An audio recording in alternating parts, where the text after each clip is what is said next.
The Chernobyl Disaster, presented by Bailey Munns and Guillermo Pinto. Background: the Chernobyl disaster was a nuclear catastrophe that occurred in the Chernobyl power plant in Pripyat, Ukraine, and it occurred on the 26th of April 1986. Reactor 4 of the plant entered meltdown, which caused two explosions, which destroyed the reactor building, followed by an open-air reactor fire, which led to radioactive materials leaking across the majority of the USSR and Western Europe. It is one of the only two accidents rated at maximum severity, the other being the Fukushima disaster in Japan. However, Chernobyl is the worst disaster in history in cost and casualties, as it caused less than 100 deaths directly and indirectly increased the mortality over numerous decades due to the radioactive nature of the debris. How it happened. The accident occurred due to negligence, and there's controversy surrounding the procedures and safety assessments of the plant. The meltdown occurred during a safety test on a steam turbine in the reactor. Prior to the test, the reactor level needed to be lowered. However, it unexpectedly dropped to near zero. Subsequently, the operators were unable to restore the level to what's needed, which put the reactor in an unstable condition. The risk of this happening was not made evident in the operating manual, so the operators continued to run the test. The operators set the reactor down completely when the test was completed. However, due to the combination of negligence and inadequate procedures, the reactor was primed to explode. The uncontrolled reaction began, creating vast amounts of energy, leading to the expulsion of highly radioactive materials. Immediate aftermath. The city of Pripyat was immediately evacuated. Citizens of Pripyat suffered from severe headaches, vomiting, coughing fits, and a metallic taste in their mouths. Since the USSR-controlled Ukraine was governed by Moscow, it took a while for any response to be sent, partly due to the Ukrainian government downplaying the disaster, with the Ukrainian Internal Affairs Minister quoted as saying, "Some are celebrating a wedding, others are gardening, and others are fishing in the Pripyat River," implying everything is okay.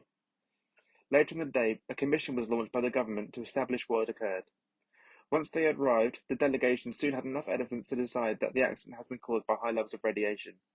By that time, one person had died and another 52 were hospitalized. On the 27th of April, at 1400 hours, the evacuation of Pripyat commenced. International concern. The accident was attempted to be covered up by the USSR government. This was usurped when 32 hours into the evacuation, radiation alarms at the Forsmark nuclear power plant in Sweden, over 1,000 miles away, set off. The Swedish government concluded the source of the radiation wasn't from their power plant, so they gave an inquest to the Soviets to find the source of the radiation. Initially it was denied by the Soviets, until the Swedish government threatened to file a report with the International Atomic Energy Agency, so they then considered an incident happened at the Chernobyl plant.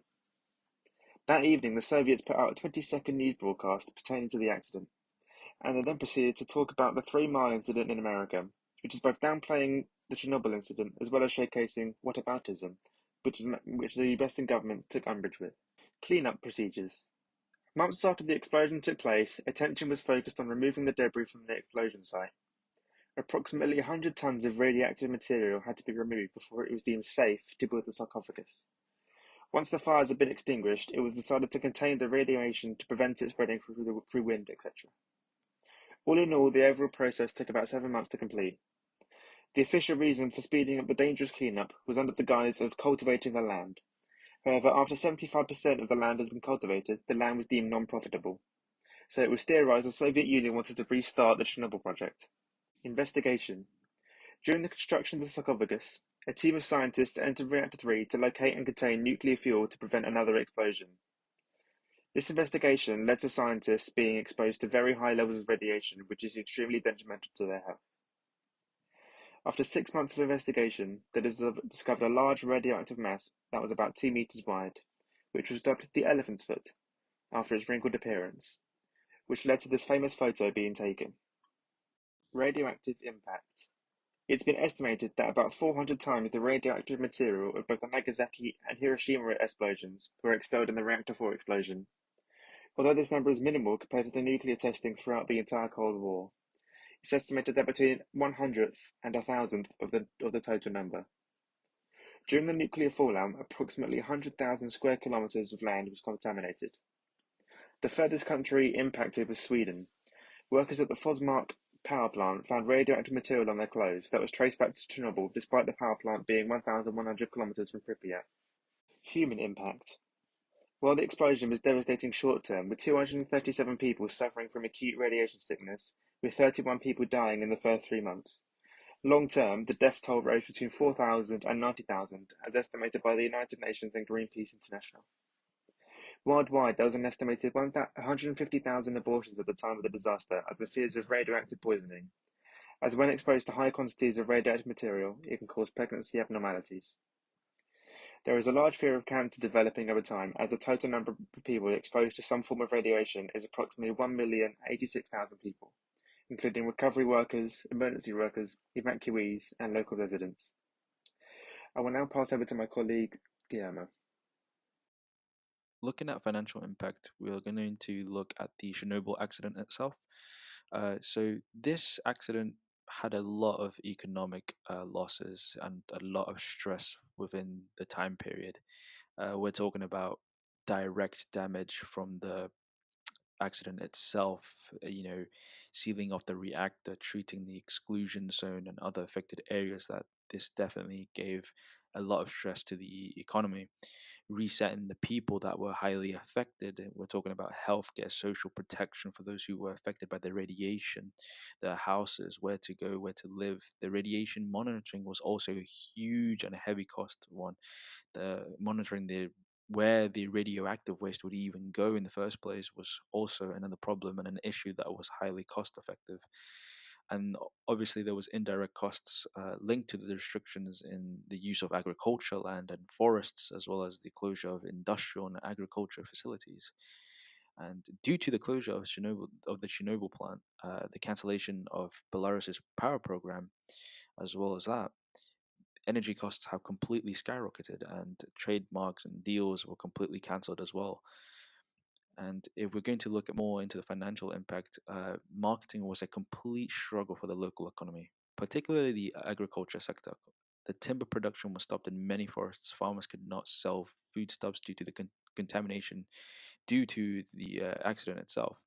Production of quote unquote clean food remained. However, this also was still a struggle in order to get customers. They simply did not trust the food. There was a decline in businesses. There was a decline in customers, and this heavily affected the local communities within the Chernobyl accident. In addition to the costs, the level of the government spending linked to the Chernobyl was a huge burden on the national budgets and is unsustainable, particularly in Belarus and Ukraine. At present, most of the money is being spent on social benefits for some 7 million people, and the share spent on capital investments has declined sharply. With limited resources, governments thus face the task of streamlining Chernobyl programs to provide more focused and targeted assistance, with an eye to helping those most at risk in terms of health and those living in poverty. As you can see, this was highly cost effective and was complete stress to the economy at the time. Also, within the Chernobyl accident, in terms of local economy, we're going to particularly look at the agriculture sector. In this area, the economy was absolutely worst in terms of economic stress. It was hit by the effects of the Chernobyl accident. Large areas of this agricultural land were removed from service. Timber production was stopped in many forests, and in addition, many farmers could not resell, as previously said, foodstuffs because they were contaminated. Any clean food production that had remained possible within the areas due to remediation efforts. Uh, Unfortunately, the food was not only expensive to produce, but also very difficult to sell. Many consumers refused to buy the products from contaminated areas, and this particularly affected the food processing industry. So, as you can see, not only does the accident itself have an effect within just the local people, but it does come into play within the whole grand scheme of things in terms of the economy. Um, the links are all there. The food industry gets affected, the timber industry gets affected, the businesses get affected. Within the aftermath, the accident, not only in terms of economic stress, got worse. There was disruptions of trade linked to the collapse of the Soviet Union that didn't help. The introduction of market mechanisms, the recession, and Russia's ruble crisis of 1998 was also a huge factor in terms of the economic stress. Um, in order for there to solve the region's economic problems, it is important to only not address the radioactive contamination, but the generic problems that affect many agriculture areas by encouraging the development of small and medium-sized companies and the creation of jobs outside of agriculture. However, this was very difficult to create solutions or effective plans, as again everything was completely linked within the accident, and the economy within the country was completely going in decline. So we're going to look in particular the reputation that has been caused by the incident itself. Not only are we going to touch on the human impacts that were previously touched on, the human impacts were incredibly high. Trauma was caused due to many people, and people are still to this day affected. And because of these affections in today's day, the reputation still follows within the people.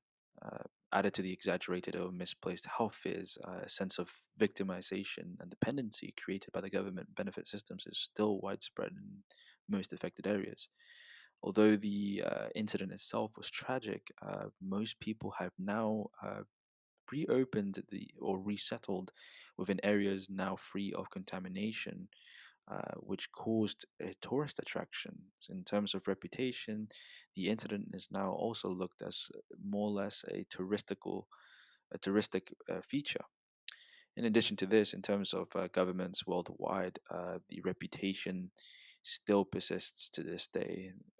Governments have looked and particularly looked at the safety features, the risk assessments, the economic stress that has been caused, and they now have adapted new plans, new safety measures in order to prevent such an event to happen anywhere in the world. Looking at the risk assessment, we will see the activities within this risk assessment displayed. We have steam turbine check reactor analysis and the use of operating the manual. Within prior to the accident itself, it is believed that these activities were done. However, during the time, they were probably not done thoroughly or in a good level of standard. And you also have to keep in mind that the difficulties in assessing such data was also quite difficult to do. It's very difficult to even analyze and to understand radiation at a very high level and the effects it will have not only on the facilities but on the people. This also links with the economic stress that was created because of this accident.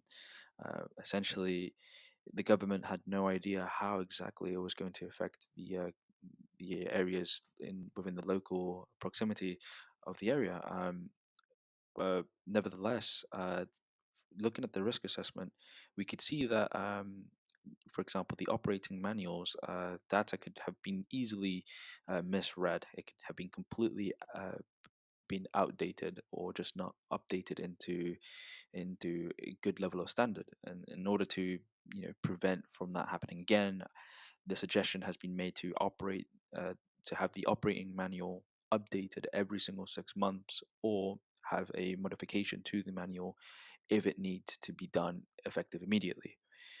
This will definitely decrease the risk rating to at least a 1 out of 5, with 1 being the lowest and 5 being the highest in terms of risk. Higher risk equals 5 and lower risk equals 1. Another thing that also was completely overlooked at, and that was the alert and notifications within the local communities. As you can see here, the uh, this was a huge risk that most operators did not realize that could have led to such a huge accident. Alarms needed to be completely turned on, and at the time, I'm sure there was alarms, and as it has been said before, alarms help people understand the situation. However, the notification to local communities were completely done in the most incorrect ways. Alarms needed to be regularly tested, and the notifications to local communities needed to be done effective immediately. They needed to be done smooth. They needed to be done quickly in order for emergency plans to even take place in the first place. And that's another thing with emergency plans. Operators and local communities did not have the adequate plan for such an event, although it was an event that most people did not even anticipate within the time of the incident. Uh, there still should have been an emergency plan that was completely updated, regularly looked at in terms of what could have happened, what could happen, and how can we control the situation in terms of population. This would have reduced the risk rating to at least a one, provided that the emergency plan was on to par or for good level standard. Looking more at the risk assessment as well. Um, at the time, the reason why the risk assessment and safety measures was so low during or prior to the incident was because it was very difficult for the government to analyze any radiation against complex mix of other factors. It was completely there was just not enough sufficient data or enough information or data available or present to make a sustainable judgment. It was difficult to quantify the impacts of such radiation exposure as it was, let alone the facilities and the prevention of such incident, and in terms of emergency plan and what the people should do and how people should react in order to lower the casualty rates in terms of deaths and everything. However, the risk assessment in today's day has now been improved. We looked at very thoroughly. Everything has been taken into place, and I'm sure a lot of the criteria and risk assessment has been strictly updated in terms of what should be done